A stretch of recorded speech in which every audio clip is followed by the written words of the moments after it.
Welcome aboard, everyone. Today we're diving into one of the biggest questions for Royal Caribbean cruisers. Is the dining package really worth it? Plus, I'll guide you through the best eateries on the ship, including some hidden gems and freebies you might not know about. So sit back, relax, and enjoy this video.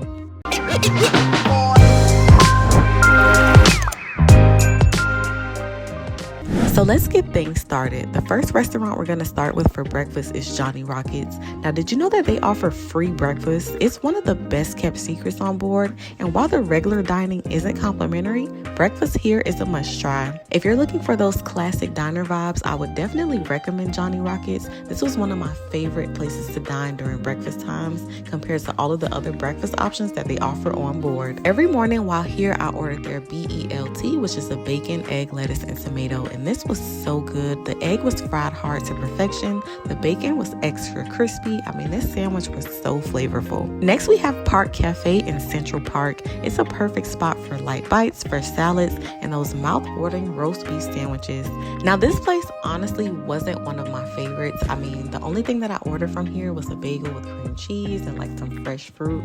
But other than that, nothing really seemed appealing to me. Now, this was the actual day that I got off the ship. This is when we docked in the Bahamas. So I just wanted to grab something quick. Honestly, this wasn't one of my favorites compared to Johnny Rockets. So if you're a breakfast lover, I would definitely recommend Johnny Rockets as your first go-to, and then to try out all of the other breakfast spots that they have on board. For buffet lovers, the Windjammer is the perfect place for you to go to. It's got all of the varieties of different international flavors that you need. They serve breakfast, lunch, and dinner. This was another breakfast spot that I tried during the last minute of my sailing. I think I dined here the day before it was time for me to go back home, and this honestly wasn't one of my favorites as well.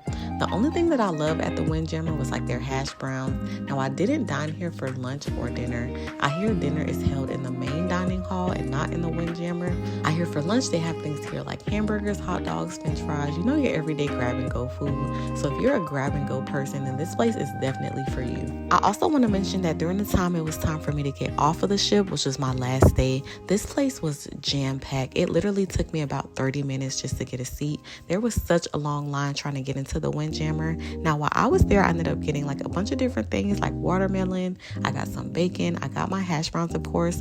Those were the best things that I said were there.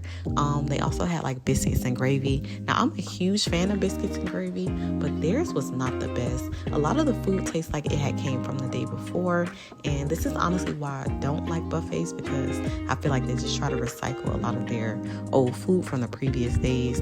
But if you want something quick as well, like I said, then this is the place for you. And now, if you're craving coffee or late night snacks, head over to Café Promenade for their 24/7 treats. And let's not forget about Sorrento's for that unlimited pizza fix, especially after a long day at sea. Now, when I wanted something quick, just grab and go, I would go down here and grab me a few slices of pepperoni pizza and a nice cold root beer. Now, for specialty dining, first up we have Chef's Table. Now, this was such a luxurious and intimate dining experience. It's perfect for foodies.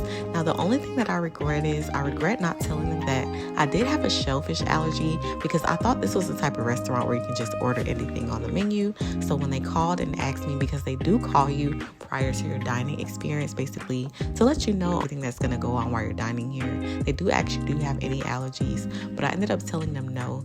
But I am allergic to shellfish, and I ended up getting a few shellfish dishes that I did not eat. But overall, everything else that I had here was so good. My meal came paired with a wine or a cocktail. My favorite was everything. Like, I love the steak, I love the branzino. Everything was so good. They also had this tomato soup that was absolutely delicious. I mean, it was so good that I was asking the chef for the recipe, and they closed out the dinner experience with like this amazing dessert that's presented in a way that's so cool, and it comes with this espresso martini that was absolutely delicious. Now, there was a host for this experience, and also keep in mind that you do dine with strangers. Now, during my experience, there were about 7 of us total. There were a few couples and 1 solo traveler, but it was so good talking to them and getting to know them, and especially hearing about the different wines.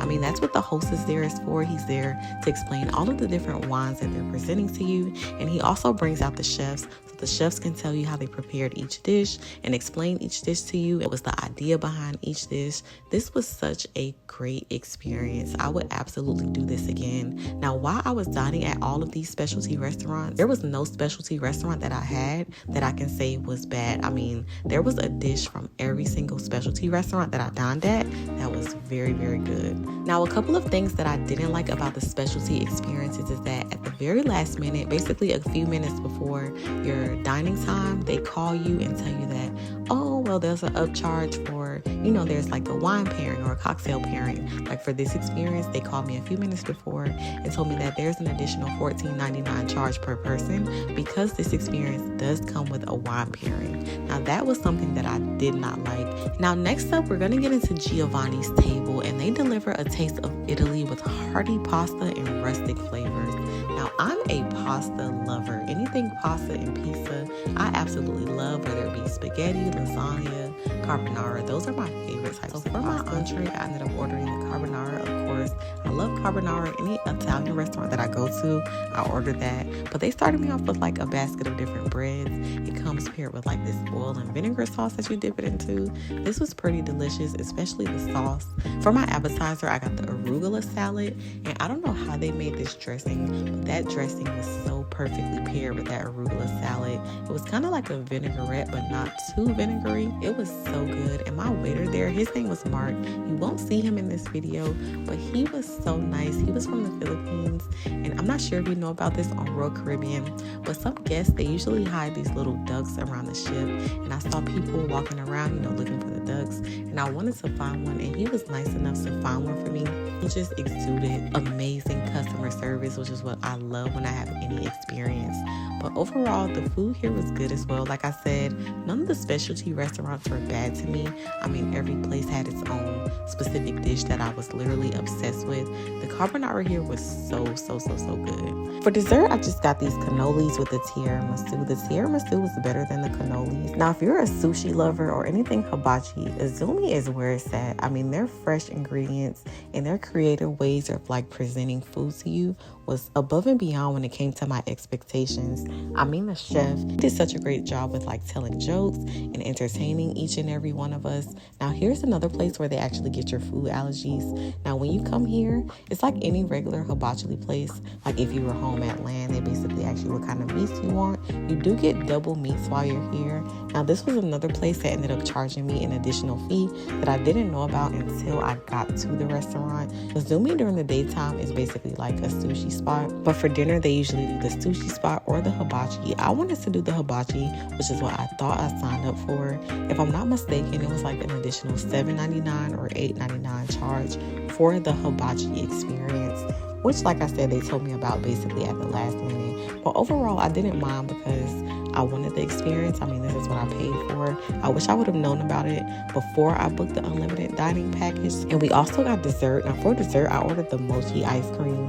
The chocolate mochi was actually my favorite personal one, then the strawberry, and then like the pistachio. So for a classic steakhouse experience, Chops Grill serves up perfectly cooked steaks and sides. So for my appetizer, I always go with the Caesar salad. I don't know why, that's just my ultimate go-to when it comes to dining at steakhouses. For my entree, I ordered the ribeye, and me and my mom just share a bunch of different sides like mashed potatoes. We ordered creamed spinach, asparagus, and everything here was so good. But that steak, I ordered my steak medium well.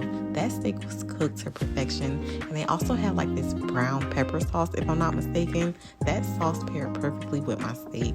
The atmosphere here was so nice. The customer service here was amazing. Now, if I had to choose out of all of the specialty restaurants, I would say this was one of my favorites. This would be number one because of the steak alone. I mean, that steak was so good.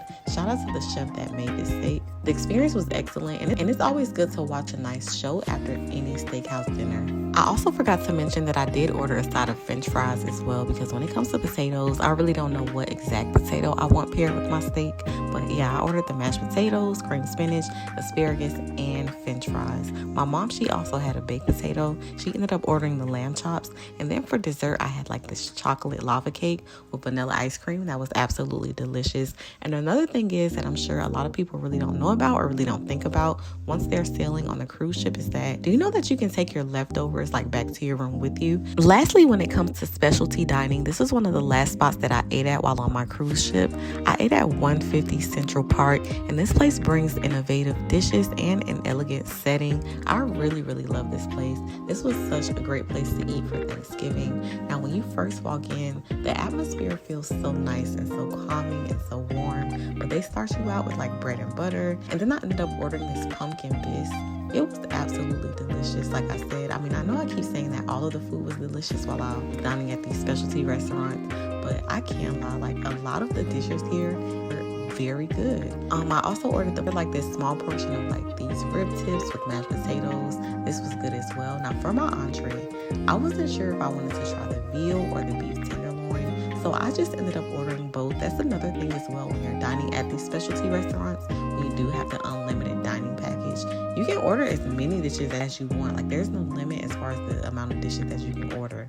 My mom, she had the lobster and she also had the duck. My beef tenderloin was amazing. I really didn't like the veal.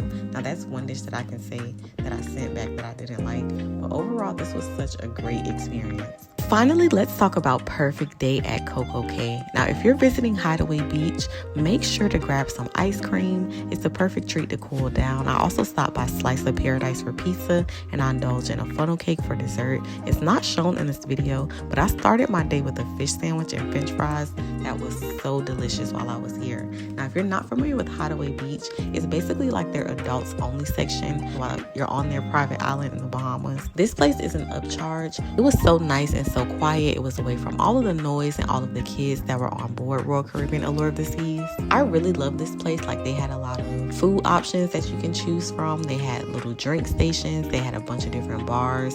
So is a dining package really worth it? I would say it all depends on your appetite and how much you want to indulge in specialty dining experience. If you're more of a casual eater or you like exploring the complimentary options, you might just save yourself some money. But overall, when it comes to the dining package, I would say for me, absolutely yes. Now, if you reached the end of this video and if you enjoy everything that I said, be sure to like and subscribe to my channel. Also, if you have any questions or comments, be sure to leave them below. And as always, I'll see you in my next adventure.